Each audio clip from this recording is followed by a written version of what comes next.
Once again, it is time for the week's most epic MMORPG adventure, and that is right, it is Shangri-La Episode 6, and we are going to be talking about it in just a couple seconds here. As always, before we start, if you end up liking the video or getting any value out of it, please remember to like and subscribe for more. Now, I was very excited for Episode 6 of this show because after the end of last episode, I was like, okay, we got the level 99 PKer who has a history with Sonraku, and I can't wait to see the altercation here and how Sonraku is going to get out of this one and what will end up transpiring. Now, as we see here in Episode 6, we do just get like one long fight basically to cover the entire episode, but I actually quite enjoyed it. Sure, there wasn't any massively epic moments in the fight, but you see a lot of tension and clean action still between Pencil Gone here and Sonraku, having some sparring basically, just testing each other and reminiscing about the past as well to some extent, as we also get the backstory to how they met and what game it was and such. Speaking of the game Pencil Gone and Sonraku met in, I was actually quite impressed by the game they talked about, Unite Rounds, as apparently the game allowed you to just completely forgo how the game is actually supposed to be played, and Pencil Gone actually ended up being the actual boss of the game. It's like, damn dude, I can't imagine any modern game would ever allow you to go anywhere close to that far off the rails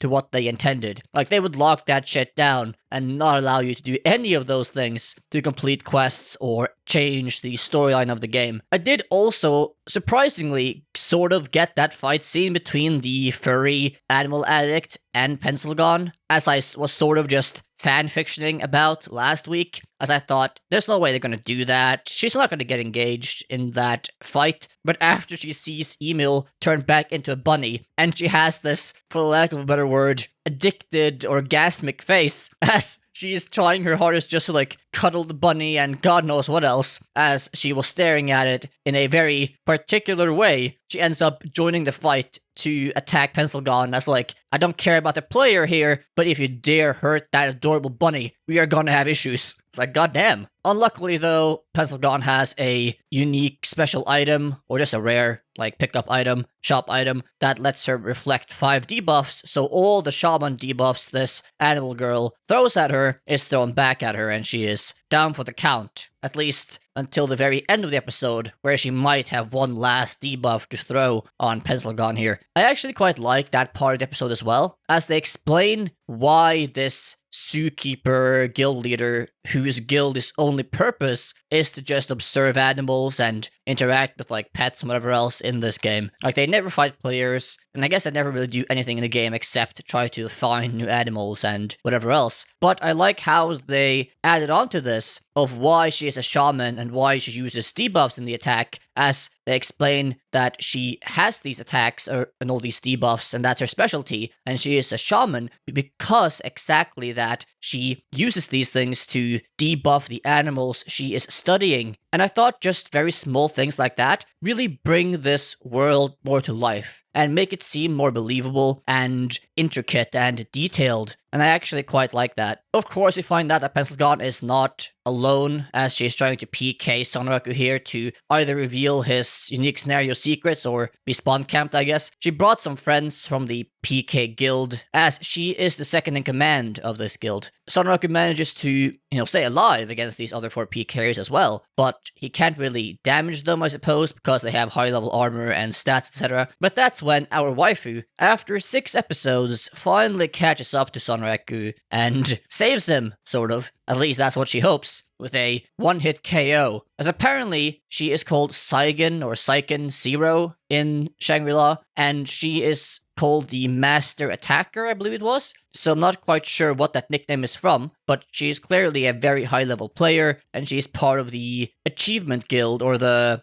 guild that is focused on hunting Lycagon, the monster that Sonraku fought earlier, as she is told earlier in the episode by her sister, who is also in the same guild, to hunt down this player who ends up being Sonraku that has this Lycagon's mark. So I assume that she has some insanely high attack stats, from what we were told, and I am interested to hear more about that, and her clan as well, moving forward. I was sort of hoping that Sonraku was going to take care of these PKers in some smart, unique way on his own, but I understand why they would get... Is it Mei-chan? I forget her name, sorry. That came to the rescue and one-hit KO this one guy, and I'm sure it will make the other PKers back off. It is a bit unfortunate that they did that in a way, but again, I understand why, as Sonraku doesn't really currently have any way of really fighting these people, as they have like too high-level equipment to actually damage them, even if he can stay alive, inevitably, for tons of time without actually dying, he just can't really do anything about them, right? Hopefully, though, our waifu here can actually get an in with our man, our MC, and get some conversations going in the next few episodes to start that romantic relationship that is never gonna develop, I'm sure. But hey, she can try. We do get some hints as well in the episode that Pencilgon has some project she wants to realize, and Sonraku and the other player from the same game, the Unite Rounds game, are now both playing Shangri-La, so now apparently her project might get off the ground. What exactly the project is, don't know, but it's interesting to find out more about that moving forward, I'm sure.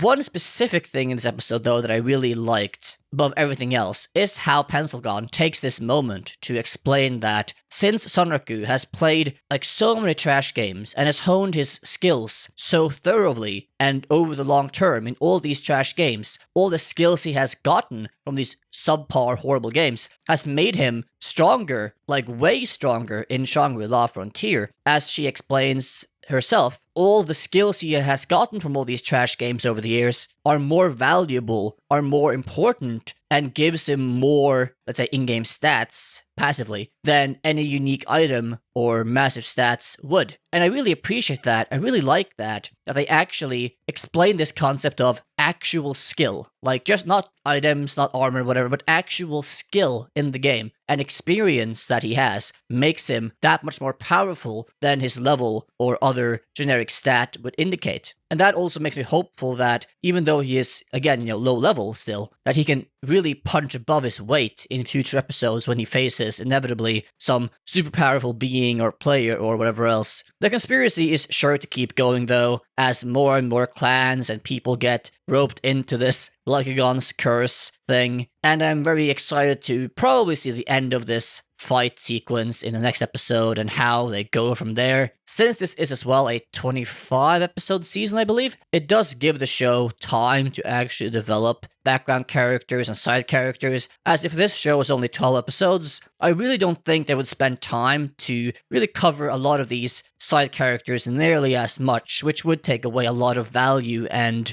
depth to the show. So I am very thankful they have such a long runtime of this show for season 1, as it will just make the show that much better, in my opinion. Anyhow, though, what did you think of episode 6 of Shangri-La? Like it, hate it, leave those comments down below, and of course any comments on my commentary or video itself. And of course, if you enjoyed the video, please remember to like, subscribe, and hit the notification bell to never miss out on any content. With all that being said, if you haven't watched my review of episode 1 and 2 and general first impressions of this show, click on this video right here, and I will see you next time. Bye-bye.